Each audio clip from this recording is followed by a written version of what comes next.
தமிழான உறவுகளுக்கு வணக்கம். பாலகிருஷ்ணன் ஐஏஎஸ் அவர்களின் ஒரு பண்பாட்டின் பயணம். சிந்து முதல் வைகை வரை இயல் 6 தொடர்ச்சி.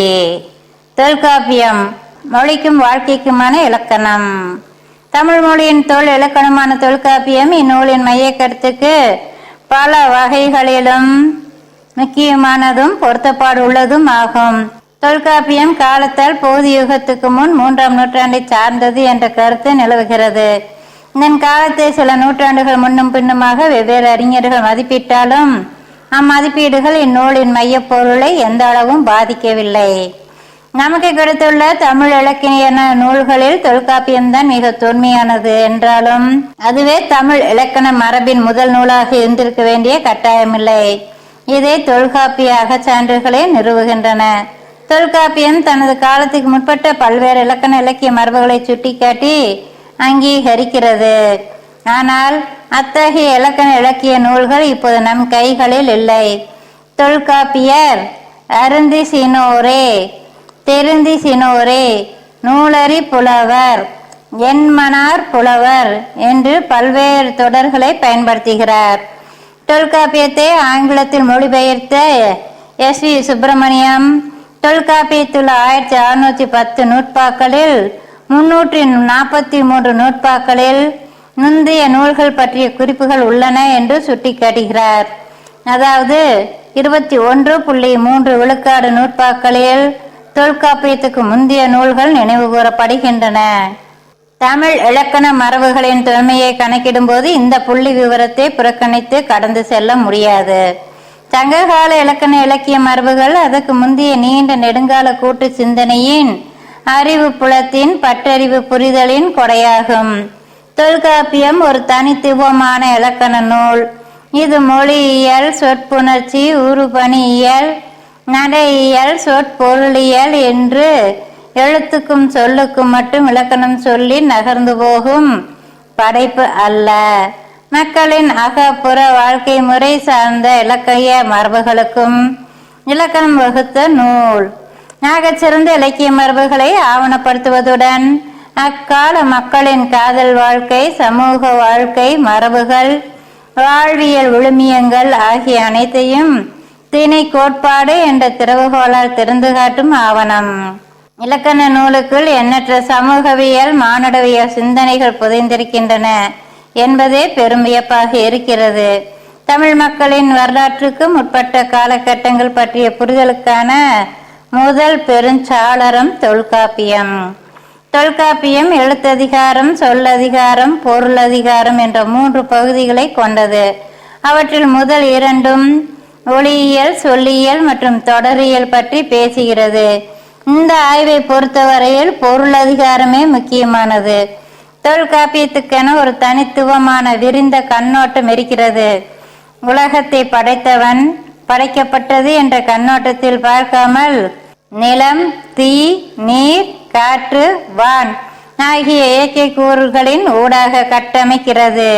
உயர்திணை அக்திணை அனுபவங்களின் ஊடாக உலகம் பற்றிய புரிதல் அதில் விரிவடைகிறது.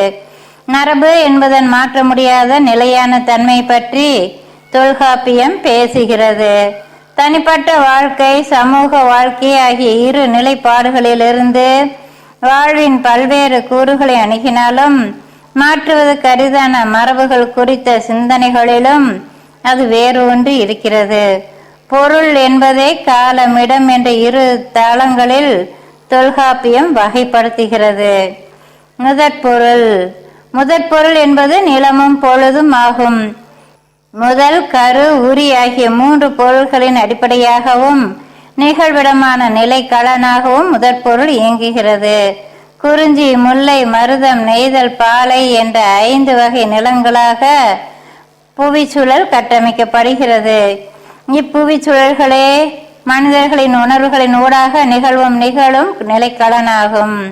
பொழுது என்பது பருவ காலங்களை குறிக்கும் பெரும்பொழுதாகவும் ஒரு நாளின் பல்வேறு நேரங்களை குறிக்கும் சிறு பொழுதாகவும் குறிக்கப்படுகிறது. இவ்வாறு நிலம், பொழுது என்ற 2 பரிமாணங்களில் நோக்கப்படும் முதற்பொருள்தான் தமிழ் இலக்கிய மரபின் திணை கோட்பாட்டின் அடித்தளமாகும்.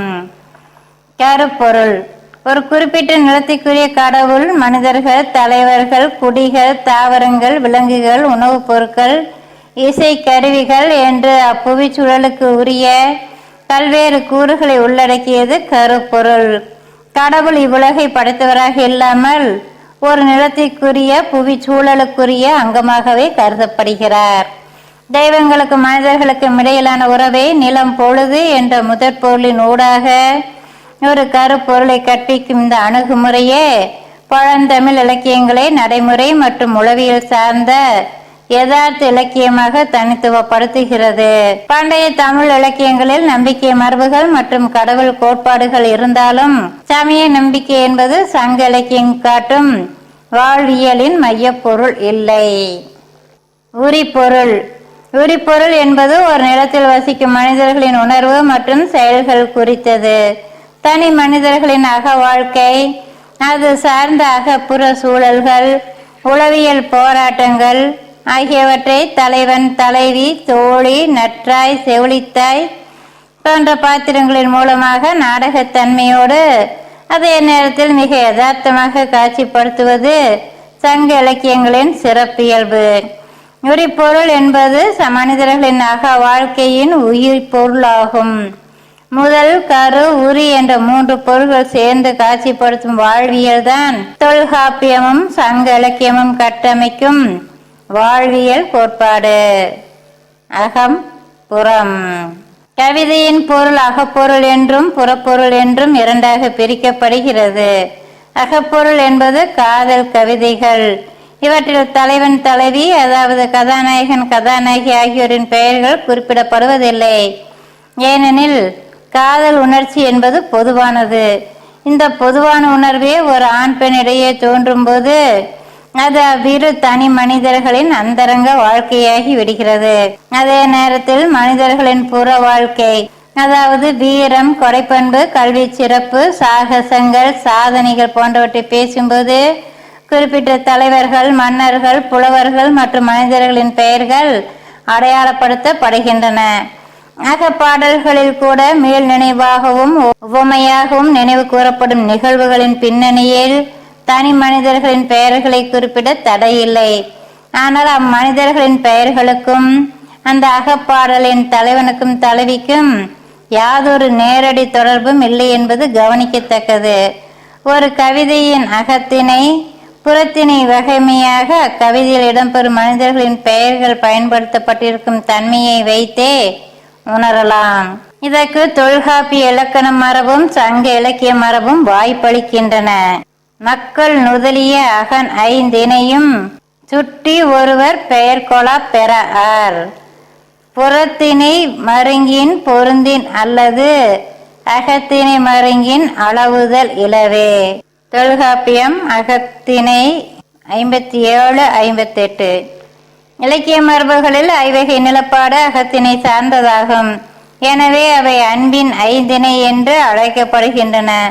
சங்க இலக்கிய மரபுகள் இயற்பெயர், சிறப்பு பெயர், திணைப்பெயர், திணை நிலை பெயர் என்ற பல்வேறு வடிவங்களில் தனி மனிதர்களின் இயற்பெயர்களையும் பொது பெயர்களையும் பயன்படுத்த வாய்ப்பளிக்கின்றன. புறத்திணை பாடல்களில் நேரடியாகவும் அகத்திணை பாடல்களில் ஓமைகளின் ஊடாகவும் இடங்களின், மலைகளின், ஆறுகளின் பெயர்களை குறிப்பிடுவதற்கு இதன் மூலம் இயல்பான வாய்ப்பு அமைகிறது. சங்க இலக்கியங்களில் நகர்மய வாழ்வின் சித்தரிப்பு. சங்க இலக்கியம் நகர்மய வாழ்வியலின் மேன்மையை விளக்கி விவரித்து வியந்து கொண்டாடுகிறது. அந்த வகையில் சங்க இலக்கியம் இந்தியாவின் முதல் நகர்மய இலக்கியம் என்ற தகுதிக்குரியது. பண்டைய தமிழர்களின் பேரூர்களையும் நகரங்களையும் பெரிதும் நேசித்தார்கள். மதுரை, காஞ்சி, பட்டினப்பாலை, பெரும்பானாற்றுப்பாறை போன்ற சங்க இலக்கியங்களும் சிலப்பதிகார, மணிமேகலை போன்ற தமிழ் காப்பியங்களும் நகர்மய வாழ்வியலை கொண்டாடுவதோடு மட்டுமின்றி பேரூர்களும் நகரங்களும் பண்டை தமிழர்களின் கூட்டு சிந்தனையில் கொண்டிருந்த தாக்கத்தையும் காட்சிப்படுத்துகின்றன. சிலப்பதிகாரத்தின் மங்கள வாழ்த்து பாடலில் நிலவு, ஞாயிறு, மழை ஆகிய இயற்கை கூறுகளை வாழ்த்தி துதிக்கும் நூலாசிரியர் அதற்கடுத்து சோழர்களின் துறைமுக நகரமான பூம்புகாரையும் வாழ்த்துகிறார். ஒரு நூலை தொடங்கும் போது ஒரு குறிப்பிட்ட கடவுளையோ அல்லது கடவுள்களையோ வாழ்த்தி வணங்கும் இடைக்கால மரபுகளோடு இதை ஒப்பிட்டு பார்த்தால் இயற்கை வழிபாட்டுக்கு அடுத்து ஒரு பெரு நகரமே வழிபடும் பொருளாகும் அளவிற்கு நகரம் என்ற கோட்பாடு பண்டை தமிழ் கருத்தியலில் சிறப்பிடம் பெற்றிருந்தது புலப்படும். அந்த வகையில் பூம்புகார் என்பது வெறும் மனிதர்கள் வசிக்கும் குடியிருப்பல்ல, அது செழிப்பான நகர்மய வாழ்வின் ஆக்கப்பூர்வமான குறியீடு. சிலப்பதிகாரத்தின் கதை சோழர், பாண்டியர், சேரர் என்ற தமிழ் மூவேந்தர்களின் தலைநகரங்களாகிய பூம்புகார், மதுரை, வஞ்சி நகரங்களின் ஊடாக பயணிக்கிறது. சங்க இலக்கியமான மதுரை காஞ்சியில் கொற்கை நகரத்து மக்கள் நட்கொற்கையோர், கொற்கை நகரில் வாழும் நன்மக்கள் என்று குறிப்பிடப்படுகிறார்கள். ஒரு நகரில் வாழும் மக்களை இன, மொழி மற்றும் சமய அடையாளங்களுக்கு அப்பாற்பட்டு இந்நகரத்தின் மக்கள் என்று அடையாளப்படுத்தப்படும் பெயரியல் முறை டெமானியம் என்று அழைக்கப்படுகிறது. லண்டன் வாசிகள், நியூயார்க்காரர்கள் என்றெல்லாம் பெருமை கொண்டாடும் இன்றைய நிகழ்கால யதார்த்தம் தமிழ் பண்பாட்டை பொறுத்தவரையில் 2000 ஆண்டுகள் பழமையானது என்பது கவனிக்கத்தக்கது. சங்க இலக்கிய பாடல்களில் பல இடங்களில் பெண்களின் அழகை வர்ணிக்க நகரங்கள், பேரூர்கள், துறைமுக நகரங்களின் எழிலும் வனப்பும் நேர்த்தியும் ஓமையாக கூறப்பட்டுள்ளன. ஒரு பெண்ணின் அழகை பற்றி பேசும்போது ஒரு புலவனுக்கு துறைமுக நகரங்களும் நகரங்களின் தெருக்களின் அழகும் ஊர்களின் வனப்பும் நினைவுக்கு வருகிறது என்றால் அந்த சமூகத்தின் கூட்டு சிந்தனையில் நகர்மய வாழ்க்கை எவ்வளவு ஆழமாக வேரூன்றி இருக்க முடியும். சங்க இலக்கியத்தை இந்தியாவின் முதல் நகர்மய இலக்கியம் என்று சொல்வதற்கு வேறென்ன சான்று வேண்டும்? சங்க இலக்கிய ஆய்வறிஞர் தனிநாயகம் ஒரு பெண்ணுக்கு ஓமையாக ஒரு நகரம் ஒப்பிடப்படுவது வேறு எந்த இலக்கியத்திலாவது இருக்கிறதா என்று வியப்படைகிறார். இந்த வியப்பில் வெளிச்சத்துக்கு வருவது பண்டைய தமிழ் மக்களின் நகர்மய வாழ்வியல் சார்ந்த சிந்தனைகளும் அது சார்ந்த பெருமிதங்களுமே ஆகும். சங்க இலக்கியங்களில் காணப்படும் துறைமுக நகரங்களும் உள்நாட்டு தலைநகரங்களும் வடிவமைப்பு நேர்த்தி, விரிவான பரப்பளவு, அகன்ற தெருக்கள், பல்வேறு குடியிருப்புகளாக பிரிக்கப்பட்ட ஒழுங்கு அமைவு, நகர்மய வாழ்வியல் சார்ந்த கட்டுமான திறன் மற்றும் அழகியல் என்று பல்வேறு உள்ளடக்கி இருக்கின்றன. எடுத்துக்காட்டாக சோழ மன்னன் கரிகாலனின் துறைமுக தலைநகரான காவிரி பூம்பட்டினத்தின் சிறப்பியல்புகளை கட்டினப்பாலை விரிவாக கூறுகிறது. புலிப்பொறி போர் கதவின் திருத்துஞ்சும் தென்காப்பின் புகழ் நிலைய மொழி வளர அறம் நிலைய அதன் அட்டில் சோறு வாக்கிய கொழுங்கஞ்சி ஆறு போல பறந்து ஒழுகி ஏறு போற சேரு ஆகி. பட்டினப்பாலை 40-46. காவிரி பூம்பட்டினத்தில் உப்புக்கு நிகராக பண்டமாட்டு முறையில் பெறப்பட்ட நெற்குவியல்கள் நிறைந்த வலுவான படகுகள் கடற்கரையின் தூண்களில் கட்டப்பட்டிருக்கும் காட்சி துல்லியமாக விவரிக்கப்படுகிறது. பூம்புகார் நகரத்தில் இருந்த பொது சமையல் கூடங்களையும் உயர்ந்த மாட மாளிகைகளையும் மிக துல்லியமாக பட்டினப்பாலை வர்ணிக்கிறது. பட்டினப்பாலையின் இன்னொரு சித்தரிப்பு வருமாறு: குறுந்தொடை நெடும் படிக்கால் கொடும் திண்ணை பல் தகைப்பின் புழைவாயில் போகு இடை களி மழை தோயும் உயர் மாடத்து. பட்டினப்பாலை 142-145. இப்பாடல்களில் காவிரி பூம்பட்டினத்தின் கட்டுமான சிறப்புகள் விளக்கப்படுகின்றன.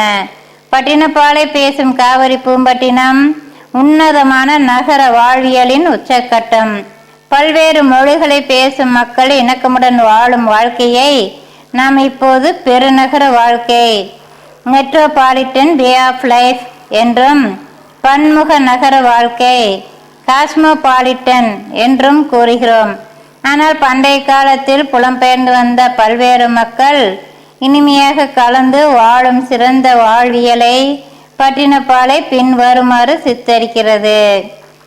பல்ல ஆயமோடு பதிவழகி வேறு வேறு உயர்ந்த முதுவாய் ஒக்கல் சாறு அயர் மூதூர் சென்று தொக்காங்கு மொழி பல பெருகிய பழுதீர் எத்து புலம்பெயர் மாக்கள் கலந்தினிது ஓரையும் முட்டா சிறப்பின் பற்றினம். பட்டினப்பாடை 213 218. இதை போலவே பண்டைய மதுரை நகரம் பற்றிய துல்லியமான சித்தரிப்பையும் நகர் மய வாழ்வின் ஆகச் சிறந்த படப்பிடிப்பையும் மதுரை காஞ்சி நமக்கு வழங்குகிறது. பண்டைய மதுரை நகரில் பல்வேறு சமயங்களை நம்பிக்கை மரபுகளை சார்ந்த பல்வேறு தொழில் செய்யும் மக்கள் குழுக்களாக கூடி வாழ்ந்த குடியிருப்பின் பன்மியத்துக்கான பண்டைய எடுத்துக்காட்டாக கண்முன் வருகின்றன. சங்க இலக்கியங்கள் பெருநகர வாழ்வியல் பற்றியும் நகர்மய சமூக பொருளாதார அரசியல் சூழல் பற்றியும் நமக்கு அளிக்கும் துல்லியமான சித்தரிப்பு தொழில் தமிழ் நகர் வாழ்வியலுக்கு சிறந்த எடுத்துக்காட்டாகும். பழந்தமிழில் வளமான மருத நிலத்தின் கடவுள் வேந்தன். தமிழில் வேந்தன் என்றால் அரசன் என்றும் பொருள் உள்ளது. வேந்து எனப்படுவது அறிவும் தெளிவும் உடைய தனது குடிமக்களை பேணி காக்கக்கூடிய முதிர்ச்சியான அரசியல் தலைமை என்பதை திருக்குறளின் 569 குறள் விளக்குவதை இங்கே நினைவு கூறலாம். வேந்தன் வேந்து என்ற இந்த இரண்டு சொற்களும் நிலையான வேளாண்மை சார்ந்த சமூக பொருளாதார சூழல் எவ்வாறு உபரி பெருக்கத்தால் மேலும் செழித்து அரசுரிமைகளுக்கு வழிகோலி ஒரு நகர்மய வாழ்வின் தோற்றத்துக்கு காரணமாகிறது என்ற தொடர்பை விளக்குகின்றன. இயல் 6 நாளையும் தொடரும். மீண்டும் சந்திப்போம். நன்றி நண்பர்களே.